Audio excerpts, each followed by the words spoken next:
this first course on Power BI, we're going to look at a case study of an accountancy firm with 21 employees. This firm would like to use Power BI to gain some insights into the customer base, employee performance, and divisional performance. Our goal in this lesson is to understand the data sets that we'll be using in this course.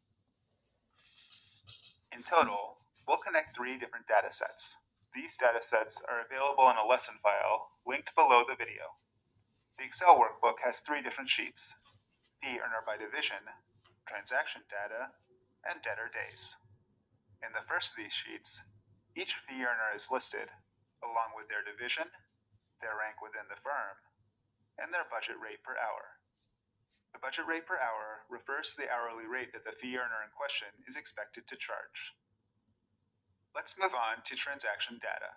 Every time a fee earner does work for a client, it's logged as a transaction.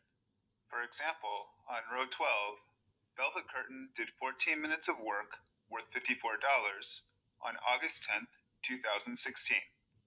The charge out rate column gives us the equivalent hourly charge out rate. The fee earner's budgeted charge out rate is included to allow us to compare budgeted rates with actual ones. This dataset also details the date of every transaction, running from August 10th, 2016 to November 23rd, 2016.